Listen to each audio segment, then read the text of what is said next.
spread of disease, so doing epidemiological research, modeling it through computer modeling. Another example would be building robotics to help support children with motor disabilities. So these are all areas where you can see you're working on a specific application that actually really matters.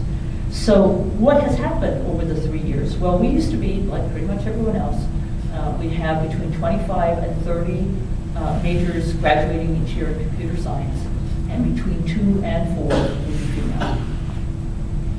So the first year we did this, the number of majors went up to 5. Okay, well, it's progress. And then the next year it was like 7. Okay, so that 7 is actually good out of 25. We're getting there. This year, of the sophomores who signed up for computer science, 50% are female. So now, that's a small place. It's easier for us to change things than for others, but I was talking about this to Bill Wolf, who's just finished 2 terms as the president of the National Academy of Engineering. And Bill happens to be a computer scientist who's at the University of Virginia. And he was going, wow, I think we could do this at the University of Virginia. And I'm going, yes, that's good. What could you personally do? Well, probably every single one of you knows some high school students, one way or another. And even just to spread the word that there are great opportunities for people who graduate in computer science, and that the opportunities for women are really amazing as they are for men. And to spread the word that you can do computer science and anything. You can combine it with linguistics, with music, with art, with biology, with architecture. I mean, the nice thing about computer science is it is the liberal arts degree at this point, because you can, when you look at our society, the impact that information technology is going to have in the next 10 years, it's going to blow you away. I mean, we are just starting the changes.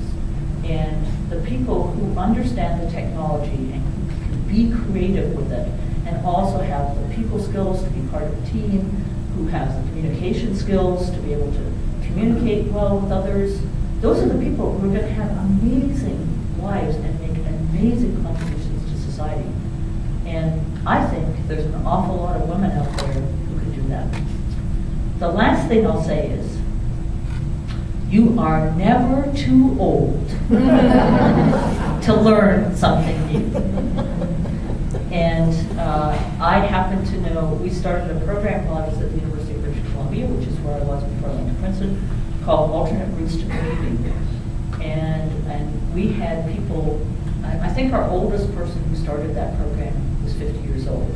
But there's absolutely no reason why you couldn't be 70 or 80 years old and learn about computer science. So let me open it up for questions at this point.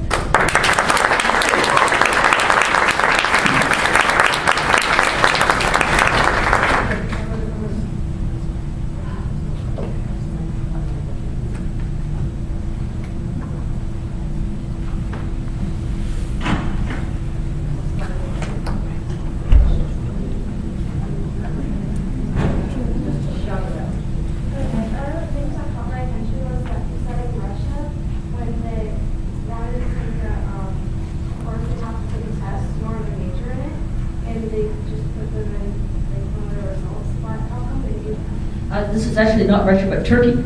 Okay, and so the question was, why is it that Turkey doesn't allow you to choose your major? Why is it that you take a bunch of tests and then you get assigned? That actually, I think they do it that way because they have limited number of spots in their universities, and essentially, and so education is seen as a great gift if you're allowed to go to one of their universities, and so they ration it by ability. And so, you get a spot, and China is very much the same way. that, you might want to study electrical engineering, but instead you're putting mining engineering because the top range of people who wanted electrical engineering had higher scores than you. So they tend to use that kind of system when there are few numbers of spaces, very small numbers of spaces in post-secondary education compared to the demand. And so, you would put a list of what you were interested in, but, you would get what you got. Yes? President Obama has, of course, asked that we educate people better. And one of the proposals I understand is out there is a Title IX for girls in the STEM field. How would you feel about this? Right. Could you say that, what's one of the proposals that's out there? The Title IX, are you? Oh, Title IX, yes. Using a Title IX approach on the STEM field. So let me repeat the question.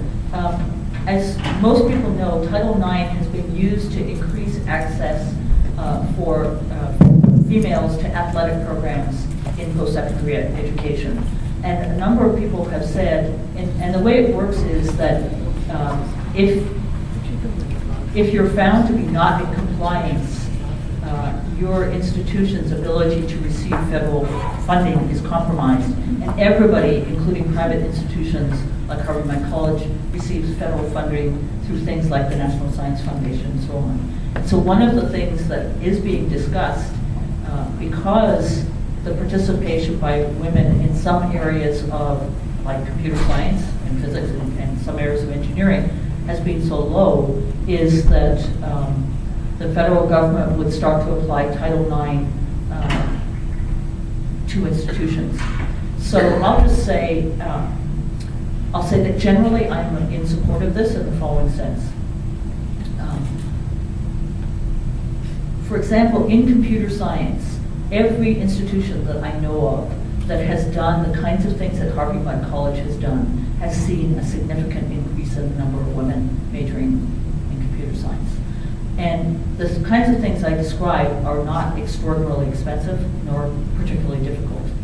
And so the fact that we have not made progress and in fact are seeing, continuing to see declines really says that institutions are just not making their programs appropriate in ways that would attract and support women in them. And so one of the things I would like to see is that we would essentially say, if you want to receive funding from the National Science Foundation or from DOE or anybody else for computer science research, then your department has to have a plan in place on how it is going to increase the participation of women, and similarly in engineering. And I think that it would be unfair to do this if we didn't know how to do it, but I don't think it would be putting a great deal of hardship on departments to say this is something you have to work at, something you have to show progress at.